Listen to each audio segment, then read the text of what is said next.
1770년 5월 마리 16일 앙뚜아너트의 베르사유 숨막히는 기상의식이 궁전의 로열 시작된다. 채플셔펠 로이엘은 유럽 전체가 주목하는 결혼식으로 마리 앙뚜아너트의 들끓었습니다. 숨막히는 오스트리아 합스부르크 가문의 마리아 안토니아.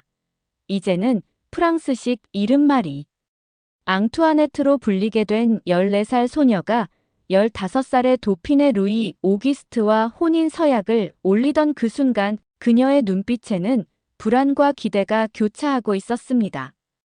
불과 한 달 전인 4월 21일, 그녀는 라인 강의 작은 섬에 세워진 중립지대의 목조 건물에서 오스트리아의 모든 것을 벗어던져야 했습니다. 인도 의식나 REMISE라 불린 이 장엄하면서도 냉혹한 의례는 마리아 안토니아에게 첫 번째 충격을 안겼습니다. 오스트리아 궁정의 시녀들은 그녀가 입고 있던 빈에서 가져온 모든 옷을 벗겼습니다. 속옷 한 장, 작은 장신구 하나까지도 허용되지 않았습니다. 프랑스 왕실의 엄격한 규정은 외국의 물건이 프랑스 땅을 더럽혀서는 안 된다는 상징적 의미를 담고 있었습니다. 발가벗겨진 채 떨고 있던 소녀에게 프랑스 시녀들이 새로운 옷을 입혔을 때 마리아 안토니아는 자신이 더 이상 오스트리아의 대공녀가 아니라는 것을, 그리고 앞으로 자신이 어떤 존재가 되어야 하는지를 뼈저리게 깨달았습니다. 빈의 쇤부른 궁전에서 어머니 마리아 테레지아. 여제 곁에서 자유롭게 뛰놀던 시절은 이미 아득한 과거가 되었습니다. 11명의 형제자매와 함께 음악과 춤을 즐기며 때로는 정원에서 마음껏 뛰어놀던 그 행복했던 날들. 모차르트가 6살 때 쇤부른 궁전에서 연주회를 열었을 때 당시 7살이던 마리아 안토니아는 넘어진 어린 천재를 일으켜 세워주며 내가 커서 당신과 결혼할게요라고 천진난만하게 말했다고 전해집니다. 하지만 정치적 결혼 동맹을 위해 프랑스로 보내지는 순간 그녀의 어린 시절은 완전히 끝이 났습니다. 베르사유에 도착한 첫날부터 앙투아네트를 맞이한 것은 차갑고 복잡한 궁정의 시선이었습니다. 루이 15세의 공식 정부였던 위 부인 매덤 두베리은 오스트리아 출신의 어린 왕비를 노골적으로 무시했고 루이 15세의 딸들인 메담 무들메이뎀즈 아델라이드, 빅투아르, 소피은 새로운 며느리를 경계하며 끊임없이 평가했습니다. 특히 아델라이드 공주는 위 부인에 대한 증오심을 앙투아네트에게 투영하며 어린 왕비에게 위 부인을 무시하도록 부추겼습니다. 1771년 1월 1일 신년 인사 때 앙투아네트가 위 부인에게 말을 걸지 않은 사건은 곧 궁정 전체의 스캔들이 되었고 빈의 마리아 테레지아는 딸에게 긴급 서신을 보내 정치적 현명함을 잃지 말라고 엄하게 질책했습니다. 베르사유의 예법 TIQUETTE는 상상을 초월할 정도로 복잡하고 엄격했습니다. 누가 먼저 문을 통과할 수 있는지, 누가 의자에 앉을 수 있는지, 누가 왕비 앞에서 서 있을 수 있는지 등 모든 것이 철저한 서열과 규칙으로 정해져 있었습니다.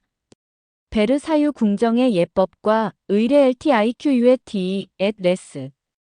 유서저즈 디라 쿠디 버스 AILLES 1818에 기록된 바에 따르면 왕비가 장갑을 끼는 단순한 행위조차 특정 직위의 시녀만이 도울 수 있었고 만약 그 시녀가 구제 중이라면 왕비는 기다려야 했습니다. 어느 추운 겨울날 앙투아네트가 옷을 갈아입으려 할 때 일어난 일화는 이 황당한 시스템을 잘 보여줍니다. 옷을 벗은 왕비에게 속옷을 건네려던 시녀가 더 높은 지위의 귀부인이 방에 들어오자 옷을 그녀에게 넘겨야 했고 다시 더 높은 지위의 또 다른 귀부인이 나타나 같은 일이 반복되었습니다. 발가벗은 채 추위에 떨며 기다리던 앙투아네트는 결국 이 나라는 참으로 이상합니다라고 한숨을 쉬었다고 전해집니다. 루이 오기스트와의 관계는 또 다른 시련이었습니다. 내성적이고 사교를 싫어하는 남편은 자물쇠 만들기와 사냥에만 몰두했고 신혼 첫날 밤부터 부부관계를 완성하지 못했습니다. 오스트리아 대사 메르시 백작 COMT D-ARGENTEAUE 빈으로 보낸 비밀 서신에 따르면 1770년부터 1777년까지 무려 7년간 부부 관계가 이루어지지 않았고 이는 앙투아네트의 정치적 입지를 크게 약화시켰습니다. 후계자를 낳지 못하는 왕비는 궁정에서 아무런 힘을 가질 수 없었고 수많은 악의적인 소문과 비방 팜플렛의 표적이 되었습니다. 오스트리아 여자는 불임이다. 왕비는 여자가 아니다와 같은 저속한 소문들이 파리거리에 퍼졌고 심지어 그녀의 성적 취향을 의심하는 음란한 그림과 글들이 대량으로 유포되었습니다. 1774년 5월 10일 루이 15세가 천연두로 사망하면서 18살의 앙투아네트는 갑자기 프랑스의 왕비가 되었습니다. 루이 16세로 즉위한 20살의 남편과 함께 무릎을 꿇고 오, 신이시여, 우리를 보호하소서. 우리는 너무 어립니다라고 기도했다는 일화는 당시 두 젊은이가 느꼈던 두려움을 생생하게 보여줍니다. 프랑스 왕실 도서관에 보관된 1774년 5월 11일자 왕실 일기저널 두 아주애니 디 루이스 XVI에는 젊은 왕과 왕비는 자신들에게 부여된 막중한 책임 앞에서 눈물을 흘렸다고 기록되어 있습니다. 하지만 베르사유 궁정은 그들의 눈물과 불안에 전혀 동정하지 않았습니다. 루이 16세의 숙모들은 여전히 젊은 왕비를 감시하고 비판했으며 루이 16세의 남동생들 프로방스 백작 훗날 루이 18세과 아르투아 백작 훗날 샤를 10세의 아내들은 앙투아네트가 후계자를 낳지 못하는 것을 기회로 삼아 자신들의 아들이 왕위를 계승할 가능성을 노골적으로 암시했습니다. 1775년 6월 11일 랭스 대성당 CATHDRAL이 노트러마이너스데임 디 림즈에서 거행된 루이 16세의 대관식에서 앙투아네트는 발코니에서 의식을 지켜보았습니다. 왕비는 대관식 의식에 직접 참여할 수 없었고 오직 관람객으로만 존재할 수 있었습니다. 화려한 의식을 바라보며 그녀는 자신이 이 나라에서 얼마나 외롭고 고립된 존재인지 그리고 자신에게 주어진 역할이 얼마나 형식적이고 공허한 것인지 깨달았을 것입니다. 어머니 마리아 테레지아는 메르시 백작을 통해 끊임없이 딸을 감시하고 지시했습니다. 거의 매달 빈에서 날아온 편지들은 내 의무를 잊지 말라. 왕의 침실로 더 자주 가라. 오스트리아의 이익을 잊지 말라는 내용으로 가득했습니다. 1775년 8월 30일자 서신에서 마리아 테레지아는 내가 남편과의 관계를 소홀히 하고 오락에만 빠져 있다는 소식을 들었다. 내 경박한 행동이 합스부르크 가문 전체를 위태롭게 한다는 것을 명심하라고 냉정하게 질책했습니다. 딸의 개인적 행복보다는 정치적 도구로서의 역할을 강조하는 이 편지들은 앙투아네트에게 깊은 상처를 주었습니다. 베르사유 궁전의 거대한 거울의 방주에이 에리아라이 데스 GLACES를 홀로 걷던 어느 날 저녁 578개의 거울에 비친 무수한 자신의 모습을 바라보며 앙투아네트는 생각했을 것입니다. 이 모든 거울 속에 나는 누구인가? 마리아 안토니아인가? 마리 앙투아네트인가? 오스트리아의 딸인가? 프랑스의 왕비인가?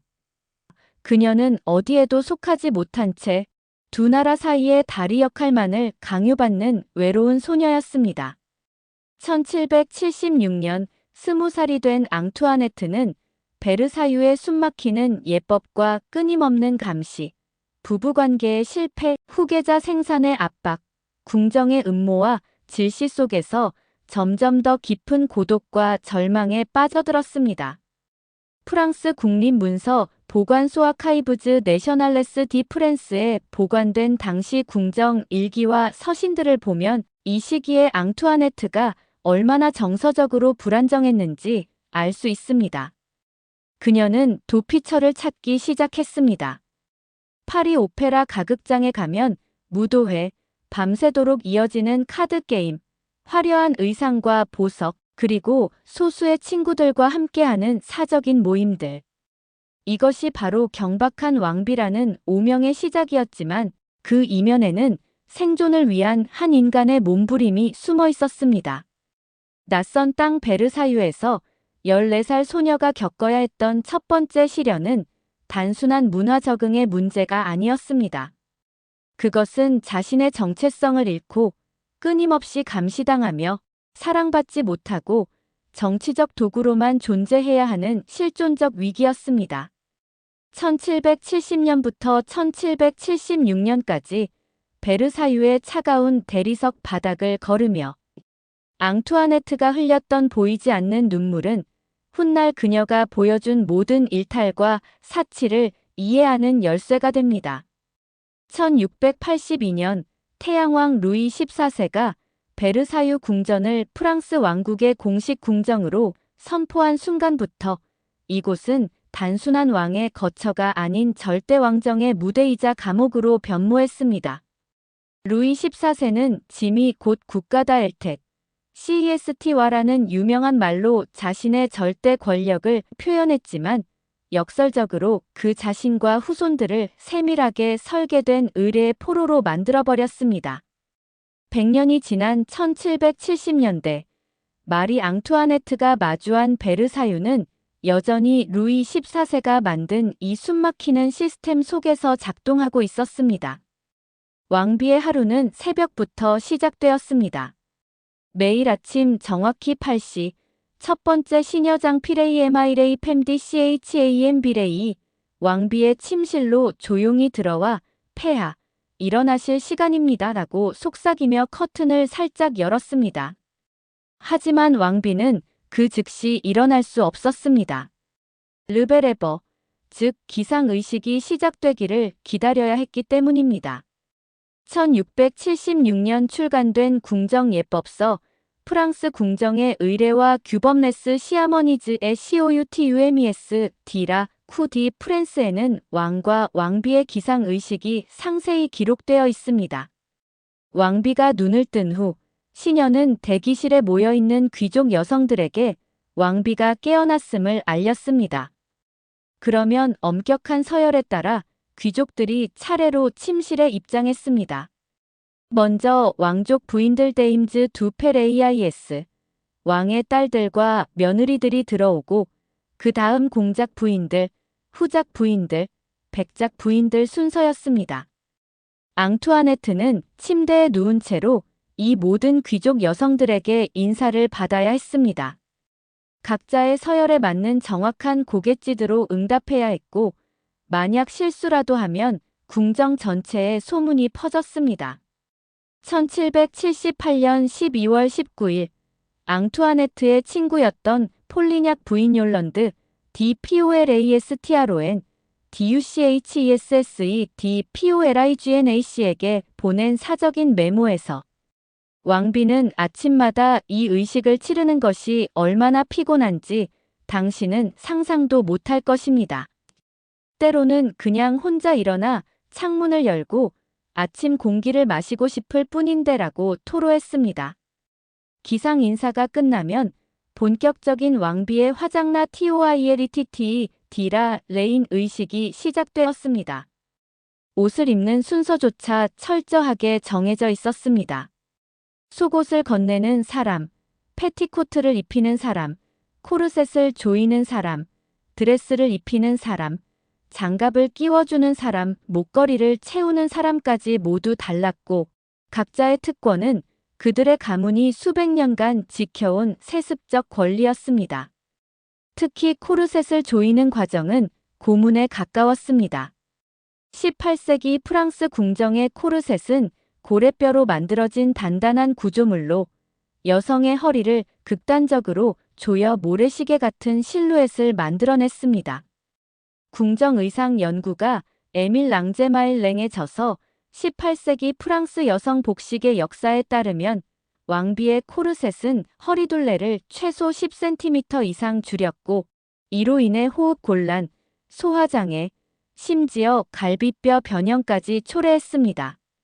앙투아네트는 1776년경부터 이 고통스러운 코르셋을 점점 더 싫어했고 나중에는 이를 거부하는 패션 혁명을 일으키게 됩니다. 옷을 다 입은 후에는 머리를 손질하는 시간이었습니다. 왕실 수석 미용사 레오나르 오티에 LONARD-얼렉시스 AUTI는 거의 매일 아침 왕비의 머리를 만지작거렸습니다. 1770년대 중반까지만 해도 비교적 단순했던 헤어스타일이 1780년대로 접어들면서 점점 더 과장되고 복잡해졌습니다. 레오나르의 회고록 베르사유 궁정의 미용 사수버니즈 DLONARD COIFFEURD라 레인 머리 앤투어넷 1838에는 왕비의 머리는 나의 캔버스였고 나는 매일 새로운 예술 작품을 창조했다고 자랑스럽게 기록되어 있습니다. 하지만 높이 60cm가 넘는 헤어스타일은 왕비의 목과 어깨에 엄청난 부담을 주었고 두통은 일상이 되었습니다. 오전 10시경 드디어 왕비는 침실을 떠날 수 있었습니다. 하지만 이동조차 자유롭지 않았습니다. 왕비가 한 방에서 다른 방으로 이동할 때마다 시녀들과 귀족들이 뒤따라야 했고 복도에서 마주치는 모든 사람이 정해진 예법에 따라 인사해야 했습니다. 베르사유 궁전의 총방 개수는 2300개가 넘었고 왕비가 자주 사용하는 동선만 해도 수백 미터에 달했습니다. 그 모든 동선에서 왕비는 단 한순간도 혼자가 될 수 없었습니다. 점심 식사는 그랑 쿠베르 그랜드 COUVERT라 불리는 공개 만찬이었습니다. 1781년 베르사유를 방문한 스웨덴 귀족 악셀 폰 페르센엑설본 FERSEN 훗날 앙투아네트의 비밀 연인으로 알려진 인물의 일기에는 이 광경이 생생하게 묘사되어 있습니다. 왕과 왕비가 식사하는 동안 수백 명의 귀족과 일반 대중까지 방 안으로 들어와 그들을 구경했다.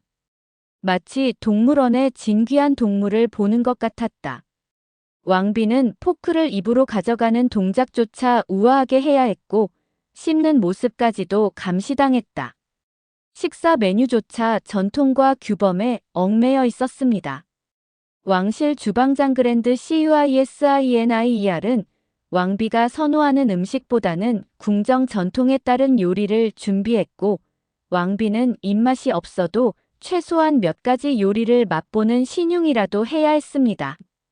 프랑스 국립문서보관소에 보관된 1779년 1월의 왕실 식단 기록 메뉴즈 D라 MAI선 두로이를 보면 한 번의 점심 식사에 최소 15가지에서 20가지의 요리가 제공되었지만 왕비가 실제로 먹은 양은 극히 적었다고 기록되어 있습니다. 오후 시간은 비교적 자유로웠지만 그마저도 완전한 자유는 아니었습니다.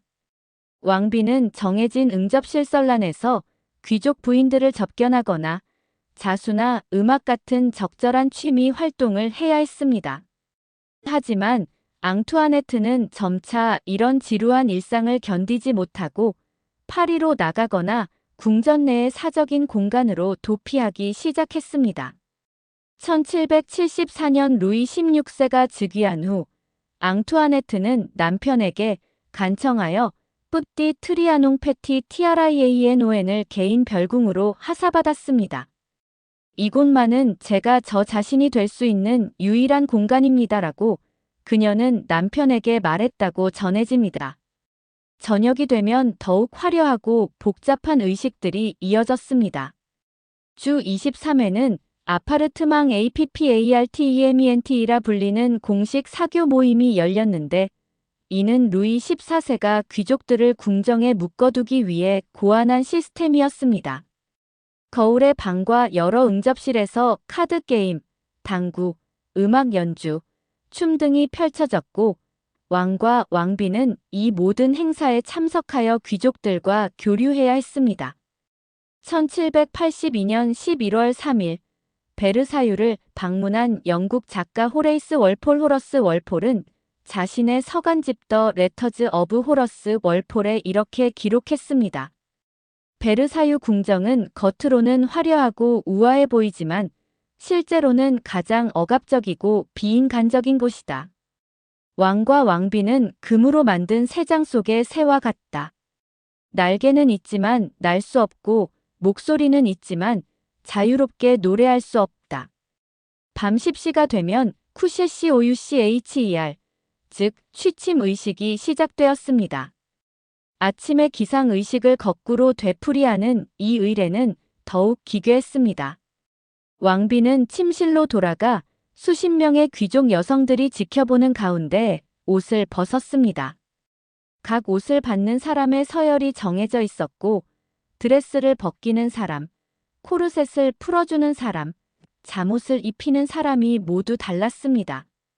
1775년 8월 앙투아네트가 어머니 마리아 테레지아에게 보낸 편지에는 이런 구절이 있습니다.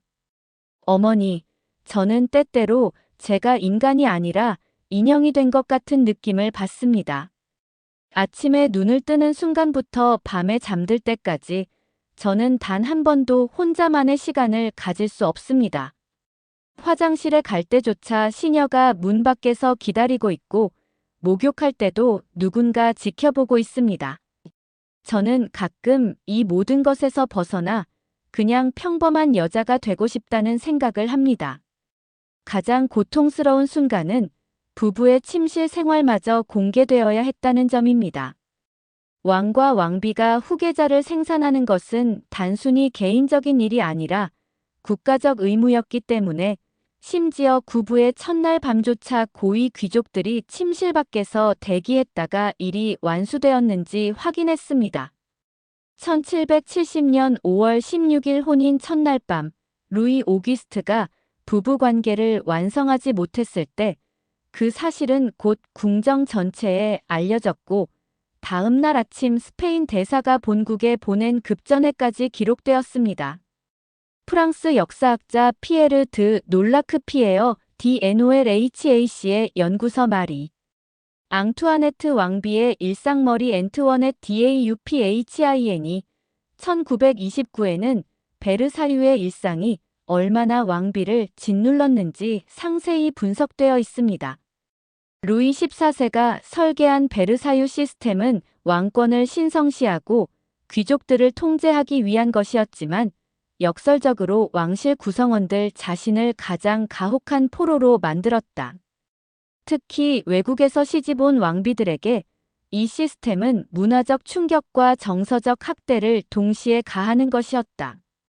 1780년대 초반, 앙투아네트는 이 숨막히는 일상에서 벗어나기 위해 점점 더 과격한 방법들을 시도했습니다. 한밤중에 가면을 쓰고 파리의 오페라 극장 가면 무도회에 몰래 참석하거나 뿌띠 트리아농에서 소수의 친구들과만 사적인 파티를 열었습니다. 1781년 그녀는 마침내 궁정 예법의 일부를 스스로 거부하기 시작했습니다. 아침 기상 의식에 참여할 수 있는 사람의 수를 제한했고 공개 만찬의 횟수를 줄였습니다. 하지만 이러한 시도는 곧 거센 반발을 불러일으켰습니다. 기득권을 잃게 된 귀족들은 왕비를 전통을 무시하는 오스트리아 여자라고 비난했고 파리의 거리에서는 왕비가 프랑스의 관습을 파괴한다는 비방 팜플렛이 유포되었습니다. 1783년 출간된 익명의 팜플렛 오스트리아 여자의 사치와 부도덕레스 DPENSES at IMMORALITS DLAUTRICHIENN 이은 베르사유의 전통을 거부하는 왕비를 맹렬히 공격했습니다. 태양왕이 만든 태양의 일상은 빛나는 절대왕정의 상징처럼 보였지만 그 안에 갇힌 사람들에게는 산소가 부족한 황금 감옥이었습니다. 마리 앙투아네트는 이 감옥에서 살아남기 위해 그리고 자신의 인간성을 지키기 위해 결국 탈출을 꿈꾸게 됩니다. 그 탈출구가 바로 패션 사치, 그리고 자신만의 작은 왕국, 트리아농이었습니다. 1774년 봄, 파리 생토노레 거리로 SAINT-아너의 작은 모자 가게에서 일하던 28살의 로즈 베르탱 로즈 버티는 자신의 인생을 바꿀 소식을 듣게 됩니다. 베르사유 궁전의 왕비 마리 앙투아네트가 그녀를 불렀다는 것이었습니다. 평민 출신의 모자 장인이 왕비의 사적인 의상 디자이너가 된다는 것은 당시로서는 상상할 수 없는 일이었습니다. 전통적으로 왕실 의상은 궁정 내 세습 재봉사들이 만들었고 그들은 엄격한 규정과 선례만을 따랐습니다. 하지만 18살의 젊은 왕비는 이 모든 관습을 깨뜨리고 싶어 했습니다. 베르탱과 앙투아네트의 첫 만남은 1774년 6월 뿌띠 트리아농의 사적인 응접실에서 이루어졌습니다. 폴리냑 부인의 회고록 베르사유의 추억의 메모아이아리스 디 매덤 라 DUCHESSE 디 POLIGNAC 1796에 따르면 왕비는 베르탱에게 이렇게 말했다고 합니다. 저는 더 이상 이 무겁고 답답한 옷들을 견딜 수가 없습니다. 저는 숨 쉬고 싶고 움직이고 싶고 살아있음을 느끼고 싶습니다. 당신이 저를 도와줄 수 있겠습니까? 베르탱은 깊이 고개를 숙이며 대답했습니다. 폐하, 제가 당신을 유럽에서 가장 아름답고 자유로운 여성으로 만들어드리겠습니다. 이날부터 두 여성의 혁명적인 협업이 시작되었습니다. 베르탱은 거의 매주 베르사유를 방문했고 때로는 하루에 몇 시간씩 왕비와 함께 새로운 디자인을 논의했습니다. 프랑스 국립문서보관소에 보관된 1775년부터 1785년까지의 왕실 의상 장부아리 GISTRES 데스 DPENSES 디라 가드마이너스로브 디라 레인을 보면 베르탱에게 지불된 금액이 해마다 급증했음을 알 수 있습니다. 1775년에는 약 2만 5천 리브르였던 것이 1785년에는 무려 25만 8천 리브르로 10배 이상 증가했습니다. 앙투아네트와 베르탱이 처음으로 세상을 놀라게 한 작품은 1778년에 등장한 가운 라 레인 셔미즈 라 레이니즈 왕비의 시미즈 드레스였습니다. 이것은 당시의 모든 패션 규범을 뒤집는 혁명적인 의상이었습니다. 전통적인 궁정 드레스는 여러 겹이 무거운 실크, 금실 자수, 고래뼈 코르셋, 측면으로 크게 부풀린 파니에 PANIER 등으로 이루어져 있었고 무게만 10kg이 넘었습니다. 하지만 가운 라 레이는 얇고 가벼운 무슬린 천으로 만들어진 단순한 형태의 드레스로 흰색이나 연한 파스텔 색상의 허리에 새틴 리본만 두른 것이었습니다. 마치 속옷처럼 보이는 이 드레스는 편안하고 자연스러웠지만 보수적인 궁정과 대중에게는 충격이었습니다. 1783년 왕비의 초상화가 엘리자베트 비제 르 브랭리서베스 비그이 러 브런이 앙투아네트가 가운 라 레인을 입은 초상화를 그려 파리 살롱 전시회에 출품했을 때 스캔들이 터졌습니다. 비평가들은 왕비가 속옷 차림으로 그려졌다. 프랑스 왕비의 위엄이 땅에 떨어졌다고 맹비난했습니다. 프랑스 패션사 연구자 아이린 푸아송 아이알리 포이즈선에 져서 마리 앙투아네트와 패션 혁명머리 마이너스 엔트워넷 엣라 아브이오엘유티아이오엔 디라 모드 1988에 따르면 이 초상화는 전시 사흘 만에 철거되었고 비제 르 브랭은 더 전통적인 궁정 복장을 입은 왕비의 초상화를 다시 그려야 했습니다. 하지만 논란은 오히려 이 드레스를 유명하게 만들었습니다. 1783년 여름부터 파리의 모든 귀족 부인들이 가운 라 레인을 입기 시작했고 곧 이 스타일은 영국, 오스트리아, 러시아까지 퍼져나갔습니다. 런던의 패션 잡지 레이디스 매거진 더 LADYS 매거진 1783년 8월 온 프랑스 왕비가 창조한 새로운 스타일이 유럽 전역을 휩쓸고 있다.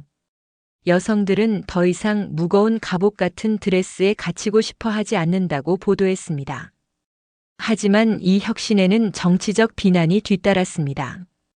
가운 아라 레인에 사용된 무슬리는 프랑스산이 아닌 인도나 영국에서 수입된 것이었기 때문입니다.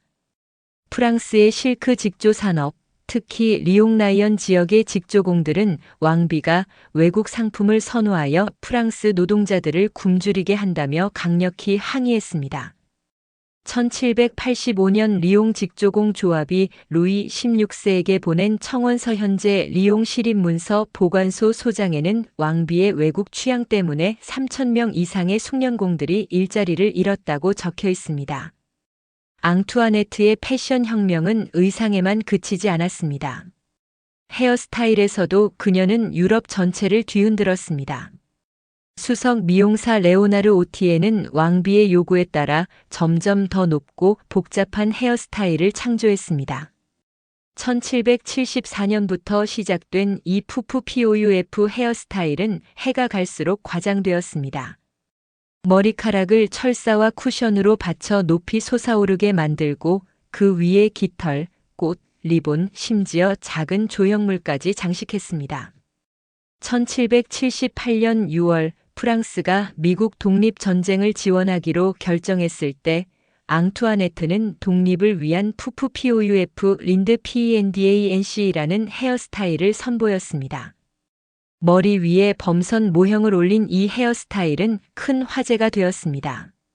1781년 왕비가 첫 아들을 낳았을 때는 왕자 탄생의 푸푸를 만들었고 오페라를 관람한 후에는 오페라의 푸푸를 선보였습니다. 레오나르의 회고록에는 이런 기록이 있습니다. 1780년 어느 날 왕비의 헤어스타일 높이가 90cm에 달했고 마차에 탈 때 고개를 숙이거나 무릎을 꿇어야 했습니다. 이 과장된 헤어스타일은 곧 사회 현상이 되었습니다. 귀족 부인들은 서로 경쟁하듯 더 높고 화려한 푸푸를 만들었고 극장의 천장 높이를 높여야 할 정도였습니다.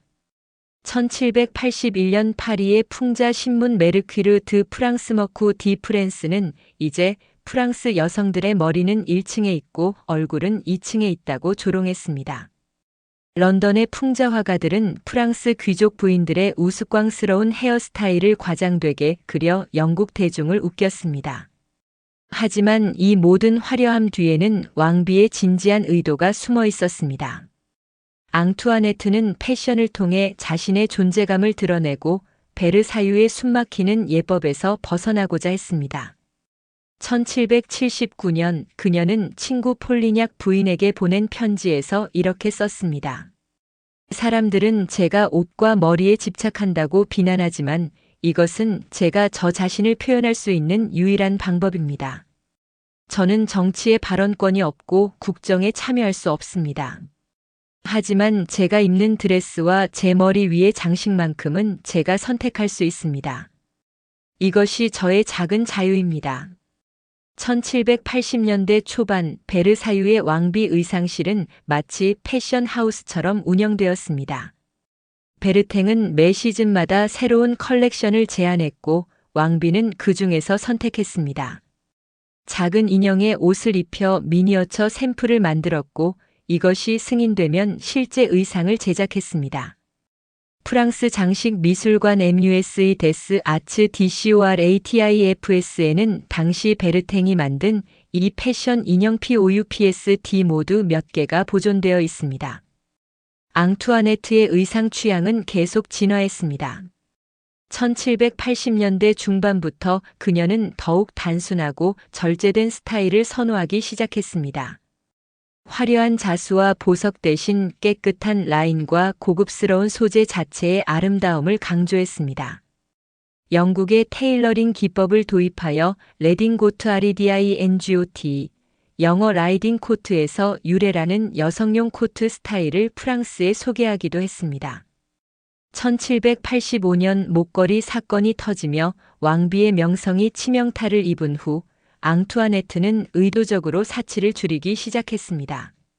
로즈 베르탱에게 지불하는 금액을 대폭 감축했고 더 이상 과장된 헤어스타일을 하지 않았습니다. 1786년 비제 르 불행이 그린 또 다른 초상화에서 왕비는 단순한 드레스에 밀진 모자를 쓴 소박한 모습으로 그려졌습니다. 하지만 이미 때는 늦었습니다.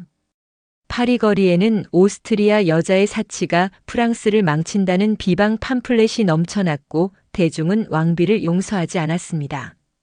역사학자 캐롤라인 웨버의 저서 왕비의 패션 퀸 어브 패션원 머리 앤투워넷 투 더 레벌루션 2006은 앙투아네트의 패션이 단순한 사치가 아니었음을 설득력 있게 주장합니다. 마리 앙투아네트는 18세기 말 여성에게 거의 유일하게 허용된 정치적 표현 수단인 패션을 통해 자신의 정체성과 권위를 구축하려 했다. 그녀의 의상 선택은 때로 현명하지 못했지만 그것은 한 여성이 가부장적이고 억압적인 시스템 속에서 자신의 목소리를 내려는 몸부림이었다. 로즈 베르탱은 혁명이 일어난 후 런던으로 망명했고 그곳에서 계속 패션 사업을 했습니다. 1813년 파리로 돌아온 그녀는 1813년 9월 22일 세상을 떠났습니다. 그녀의 묘비에는 왕비의 패션 장관, 유럽 스타일의 창조자라고 새겨져 있습니다. 베르탱이 남긴 사업 장부와 서신들 현재 파리 카르나발레 박물관 소장을 보면 그녀가 왕비와 함께 만들어낸 패션이 얼마나 혁신적이었고 또 얼마나 정치적 논란을 일으켰는지 생생하게 알 수 있습니다. 마리 앙투아네트의 패션 혁명은 여성 패션의 역사에서 중요한 전환점이 되었습니다. 무겁고 부자연스러운 궁정 복식에서 벗어나 더 가볍고 자연스러우며 여성의 신체를 해방시키는 방향으로 나아간 것은 훗날 19세기 후반과 20세기 초반의 패션 개혁 운동의 선구가 되었습니다. 아이러니하게도 혁명으로 왕비를 처형한 프랑스 공화국의 여성들은 앙투아네트가 대중화시킨 단순하고 자유로운 스타일의 드레스를 입고 거리를 활보했습니다. 베르사유의 황금 감옥에서 숨쉬고 싶었던 한 젊은 여성이 선택한 저항의 무기는 칼이 아니라 드레스와 리본과 깃털이었습니다. 그녀의 패션 혁명은 때로 경솔해 보였고 과도하게 사치스러웠지만 그 이면에는 자유를 갈망하는 인간의 가장 본능적인 욕구가 숨어 있었습니다. 1774년 6월 20살이 된 마리 앙투아네트는 남편 루이 16세에게 특별한 선물을 요청했습니다. 베르사유 궁전 부지 내에 있는 작은 별궁, 뿌띠 트리아농을 자신만의 사적인 공간으로 허락해달라는 것이었습니다. 루이 16세는 주저없이 승낙했고 왕비에게 이렇게 말했다고 전해집니다. 이 아름다운 장소는 당신이 좋아하시니 이제 당신의 것입니다. 당신이 이곳에서 행복을 찾으시길 바랍니다. 이날부터 뿌띠 트리아농은 프랑스 왕비의 개인 영지가 되었고 왕조차도 왕비의 허락 없이는 출입할 수 없는 성역이 되었습니다. 뿌띠 트리아농은 원래 루이 15세가 공식 정부였던 퐁파두르 부인을 위해 1762년부터 1768년 사이에 건축한 별궁이었습니다. 건축가 앙주자크 가브리엘이 설계한 이 신고전주의 양식의 건물은 베르사유 궁전의 웅장함과는 대조적으로 소박하고 우아했습니다. 퐁파두르 부인이 건축이 완성되기 전에 사망하자 루이 15세는 또 다른 정부 리 부인과 이곳에서 시간을 보냈습니다. 젊은 앙투아네트에게 이곳은 궁정의 엄격한 예법과 끊임없는 감시에서 벗어날 수 있는 유일한 도피처였습니다. 처음 몇 년 동안 앙투아네트는 뿌띠 트리아논을 주로 소규모 파티와 음악회, 연극 공연을 위한 공간으로 사용했습니다. 1780년 그녀는 건축가 리샤르 미크에게 의뢰하여 별궁 옆에 작은 극장을 건설했습니다. 왕비의 극장이라 불린 이 아담한 공간은 최대 250명 정도만 수용할 수 있었지만 무대 장치는 당대 최고 수준이었습니다. 프랑스 국립문서 보관소에 보관된 건축 장부에 따르면 이 극장 건설에 14만 천리브르가 소요되었습니다. 왕비는 이 극장에서 직접 연기하는 것을 즐겼습니다. 베르사유의 엄격한 궁정 예법에서는 상상도 할 수 없는 일이었습니다. 1780년부터 1785년 사이 앙투아네트는 친구들과 함께 보마르시에의 희극 세비야의 이발사 몰리에르의 수전노 같은 작품들을 공연했습니다. 스웨덴 귀족 악셀 폰 페르센이 1781년 8월 15일 자신의 일기에 기록한 바에 따르면 왕비는 하녀 역할을 연기하면서도 진정으로 그 인물이 된 것처럼 자연스러웠고 관객들은 그녀가 왕비라는 사실을 잠시 잊을 정도였다고 합니다. 하지만 이런 활동은 곧 비판의 대상이 되었습니다.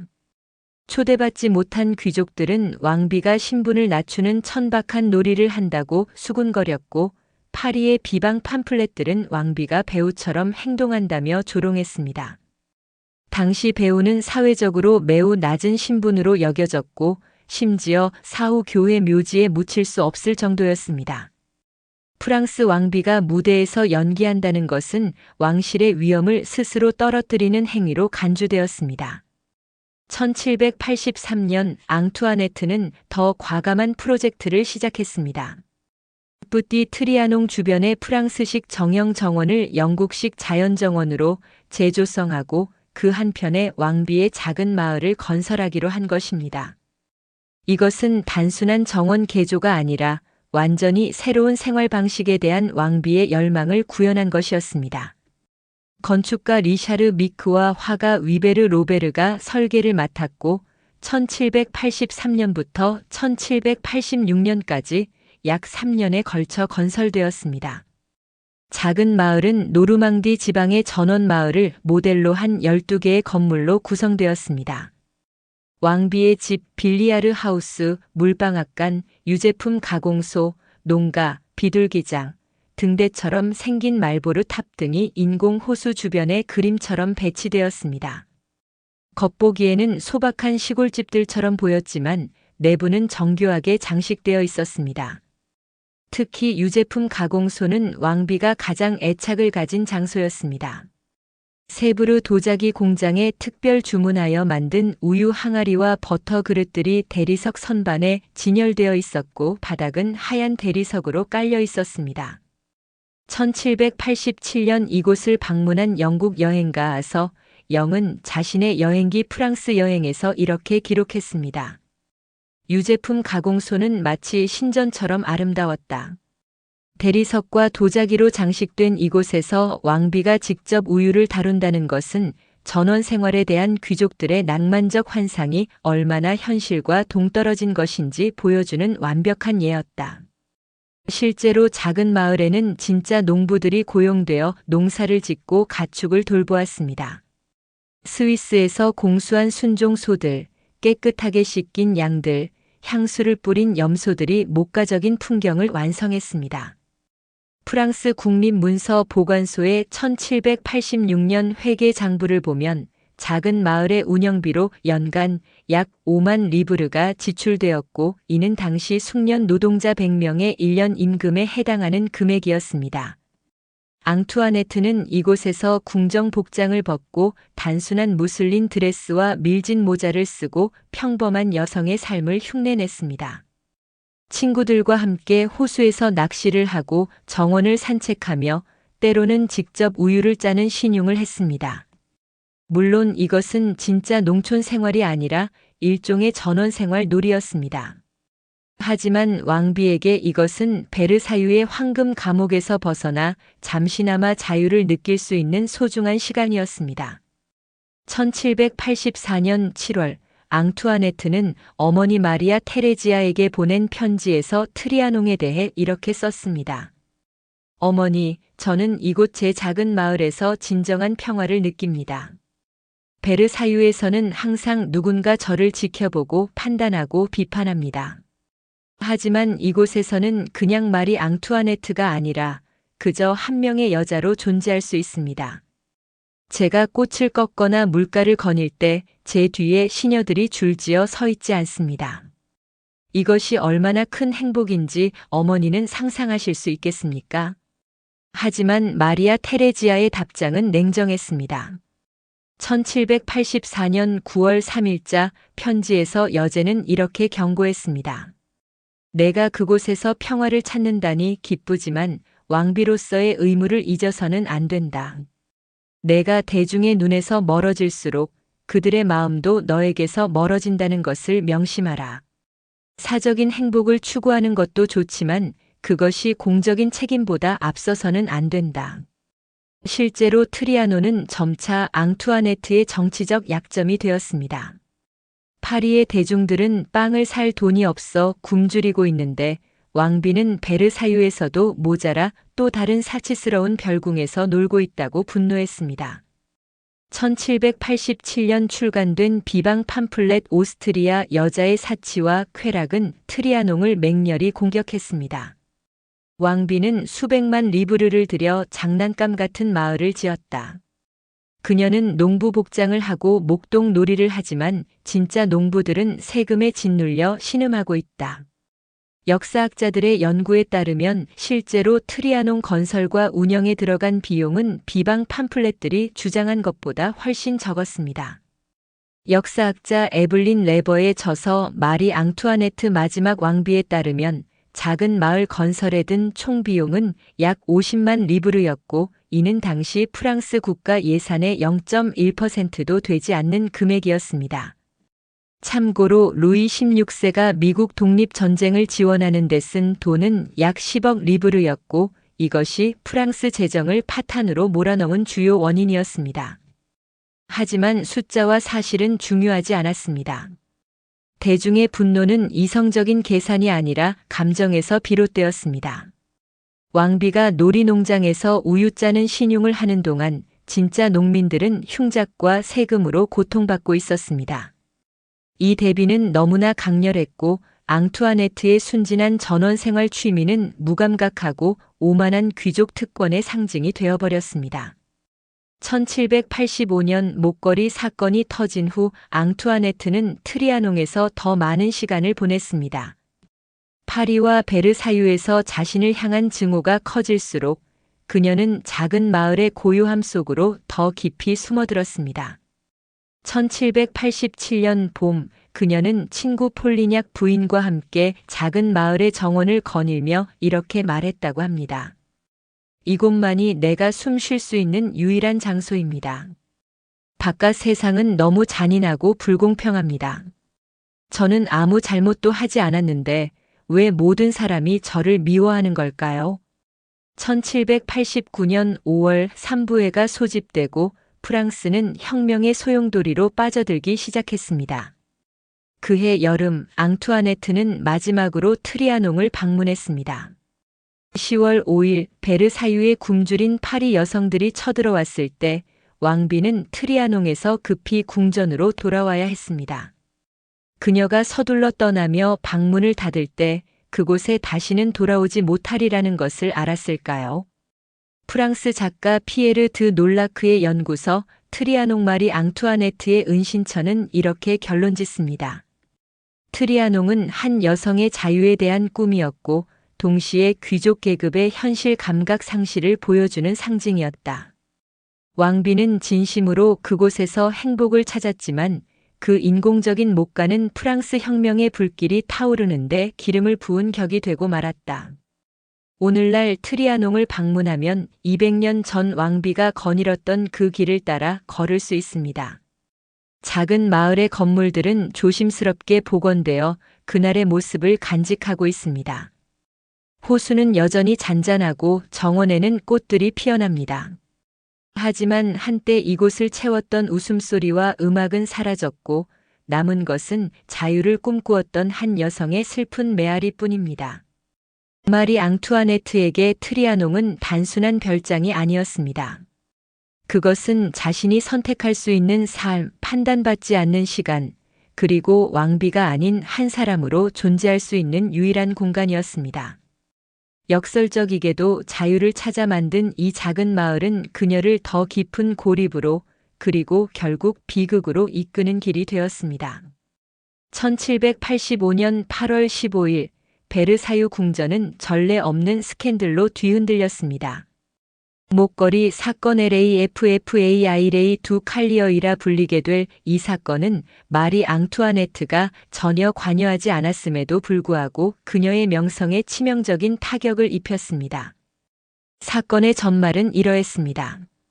로앙 추기경 카더널 디 로원이 사기꾼 잔 드라 모트 백작 부인 COMTESS의 진 디라 마트의 속임수에 넘어가 왕비가 다이아몬드 목걸이를 사고 싶어 한다고 믿고 보석상에게서 160만 리브르 상당의 목걸이를 외상으로 구입했습니다. 목걸이는 라 모트의 손에 들어갔고 그녀는 즉시 다이아몬드를 떼어내 팔아버렸습니다. 진실이 밝혀졌을 때 앙투아네트는 완전히 무고했습니다. 그녀는 그 목걸이를 본 적도 원한 적도 없었습니다. 오히려 1781년 보석상들이 그 목걸이를 처음 제안했을 때 왕비는 프랑스에는 지금 전함이 더 필요합니다라며 거절했었습니다. 하지만 파리의 대중은 달랐습니다. 왕비가 목걸이를 훔쳤다. 오스트리아 여자가 추기경과 불륜 관계였다는 온갖 악의적인 소문이 거리에 퍼졌습니다. 1786년 5월 31일 파리 고등법원 PARLEMENT 디 페리스의 로앙 추기경에게 무죄를 선고했을 때 이는 사실상 왕비에게 유죄 판결을 내린 것이나 마찬가지였습니다. 프랑스 혁명 역사학자 사이먼 샤머의 저서 시민들 프랑스 혁명 연대기 시터전즈 A 크라니컬 어브 더 프렌치 레벌루션 1989는 이렇게 분석합니다.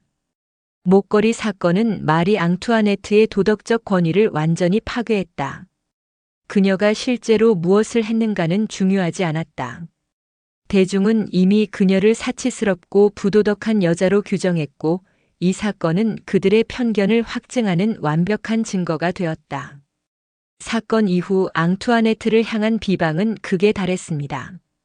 파리 거리에서는 음란한 사파가 들어간 팜플렛들이 공공연하게 팔렸습니다.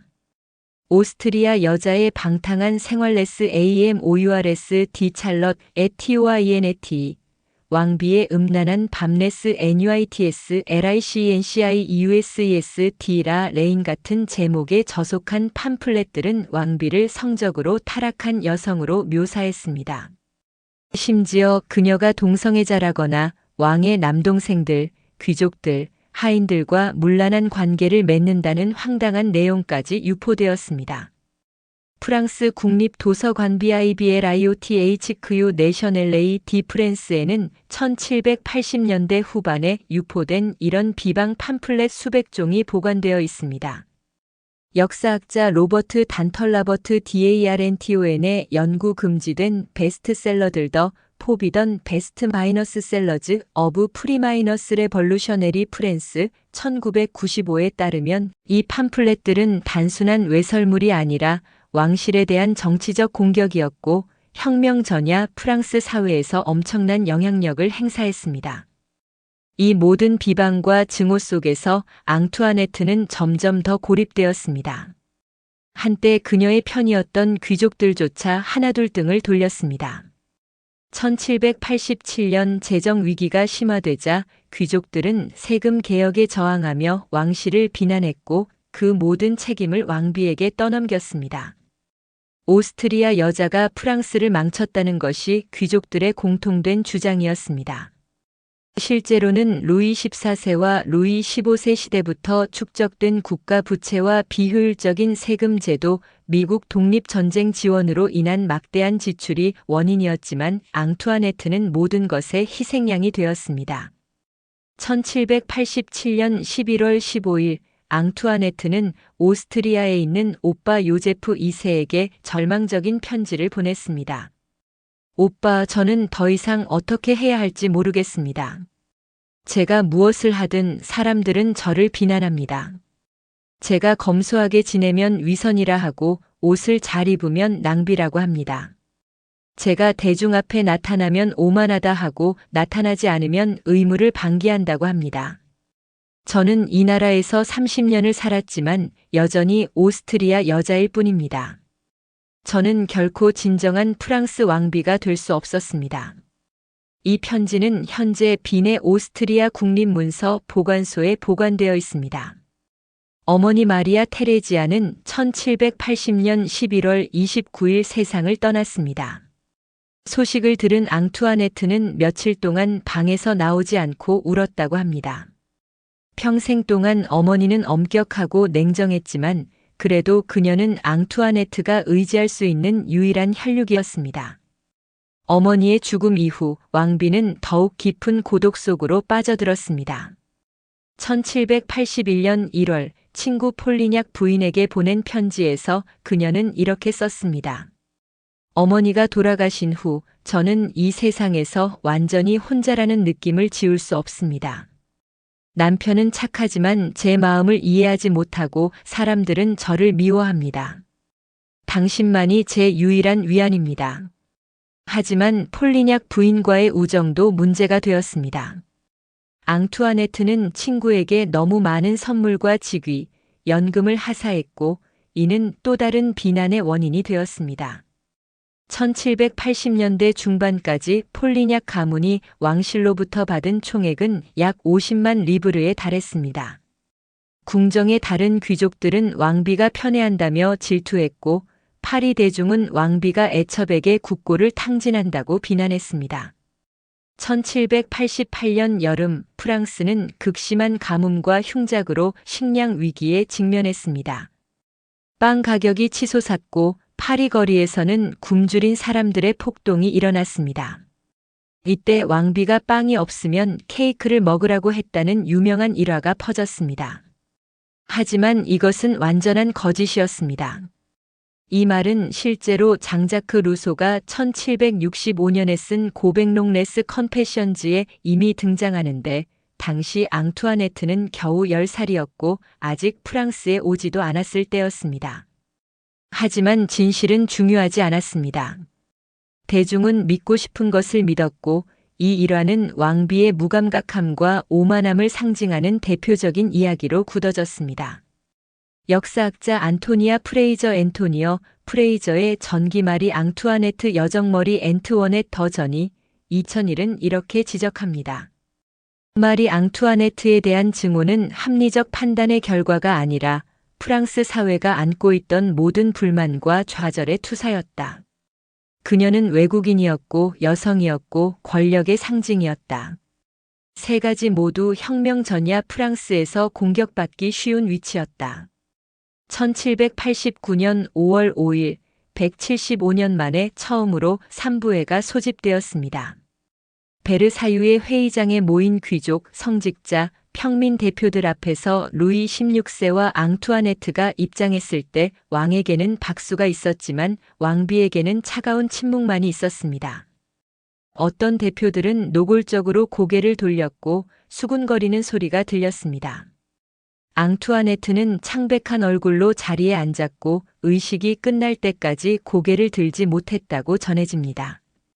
같은 해 6월 왕비는 가장 사랑하던 맏아들 루이 조제프 루이스 조서프를 잃었습니다. 7살의 왕세자는 척추 결핵으로 오랫동안 고통받다가 6월 4일 숨을 거두었습니다. 앙투아네트는 아들의 임종을 지키며 하염없이 울었습니다. 왕세자의 주치의였던 의사 브리니에비알 UNIER의 기록에 따르면 왕비는 아들의 작은 손을 붙잡고 제발 저를 버리지 말아요. 당신은 나의 유일한 기쁨이에요 라고 반복해서 말했다고 합니다. 하지만 슬픔에 잠길 시간조차 허락되지 않았습니다. 파리에서는 혁명의 불길이 타오르고 있었습니다. 7월 14일 군중이 바스티유 감옥을 습격했다는 소식이 베르사유에 전해졌을 때 루이 16세는 상황의 심각성을 깨닫지 못했습니다. 이것은 반란인가? 라고 묻는 왕에게 한 신하가 대답했습니다. 아니옵니다, 폐하. 이것은 혁명입니다. 10월 5일 파리의 여성들이 무기를 들고 베르사유로 행진해 왔습니다. 빵을 달라. 고 외치는 수천 명의 군중이 궁전을 포위했습니다. 다음 날 새벽 폭도들이 궁전 안으로 침입하여 왕비의 침실까지 쳐들어왔습니다. 앙투아네트는 속옷 차림으로 비밀 통로를 통해 간신히 탈출했습니다. 그녀의 시녀들 중 2명이 왕비를 지키다 창으로 찔려 죽었고 폭도들은 그들의 머리를 창에 꽂아 들고 다녔습니다. 오후 왕과 왕비 일가는 파리로 끌려가야 했습니다. 마차를 에워싼 군중은 우리가 빵집 주인왕과 빵집 주인 마누라 왕비 그리고 작은 빵왕세자를 데려왔다. 고 외쳤습니다. 베르사유를 떠나며 앙투아네트는 뒤를 돌아보고 작게 말했다고 합니다. 안녕, 나의 베르사유. 다시는 너를 보지 못하리라. 튠르리 궁전 페레이아이에스 데스 티우아이에리아라이에스의 사실상 감금된 왕실 가족의 생활은 비참했습니다. 궁전은 국민 방위군에 의해 감시되었고 왕비는 단 한 걸음도 자유롭게 걸을 수 없었습니다. 1790년 2월 앙투아네트는 오스트리아의 친척에게 밀서를 보냈습니다. 우리는 죄수입니다. 이름만 왕과 왕비일 뿐 사실상 인질입니다. 매일 밤 저는 우리 가족이 학살당하는 악몽을 꿉니다. 제 아이들이 어떻게 될까 두렵습니다. 이 편지는 1980년대 빈의 한 개인 소장가에 의해 공개되었습니다. 1791년 6월 왕실 가족은 국외로 탈출을 시도했습니다.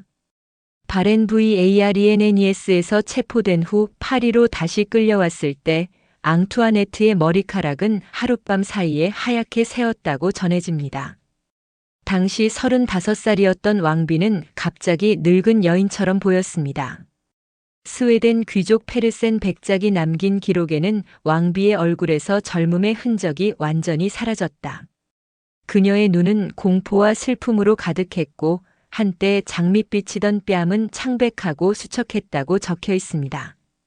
1792년 8월 10일 튠르리 궁전이 다시 습격당했을 때 왕실 가족은 탕플 감옥 템펄 타워로 이송되었습니다. 이제 그들은 공식적으로 죄수가 되었습니다. 좁고 어두운 방에서 앙투아네트는 두 아이를 꼭 껴안고 있었습니다. 한때 베르사유 궁전 전체를 자유롭게 거닐던 왕비는 이제 몇 평 안 되는 감옥 안에 갇혔습니다. 1793년 1월 21일 루이 16세가 단두대에서 처형되었습니다. 앙투아네트는 남편의 마지막을 볼 수도 없었습니다. 그로부터 8개월 후인 10월 14일 그녀는 혁명재판소에서 터무니없는 혐의들로 재판을 받았습니다.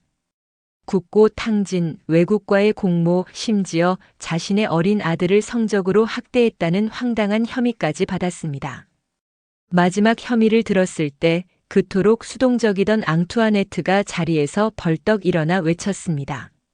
나는 자연과 이 자리에 계신 모든 어머니들에게 호소합니다. 그런 혐의는 괴물 같은 거짓말입니다. 재판은 형식에 불과했습니다. 10월 16일 새벽 4시 사형 선고가 내려졌습니다. 그 같은 날 아침 11시 37살의 마리 앙투아네트는 수레에 실려 단두대로 향했습니다. 한때 유럽 최고의 패션 아이콘이었던 여인은 이제 남루한 흰 드레스를 입고 짧게 잘린 흰 머리를 드러낸 채였습니다. 처형장으로 가는 길 그녀는 고개를 꼿꼿이 들고 군중을 바라보았습니다.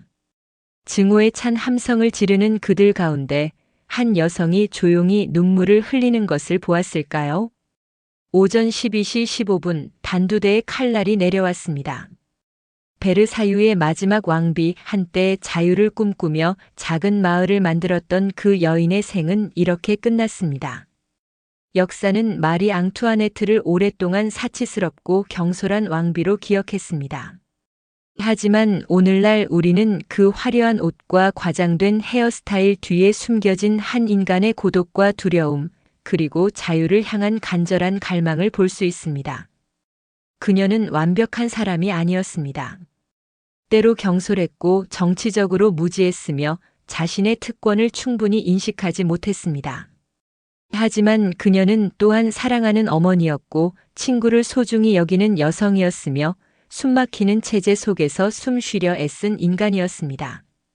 베르사유의 황금 감옥에서 트리아농의 작은 자유를 거쳐 마침내 탕플의 차가운 감옥과 단두대에 이르기까지 그것은 한 여성의 비극적인 여정이었고 동시에 한 시대가 끝나는 잔혹한 역사의 순간이었습니다.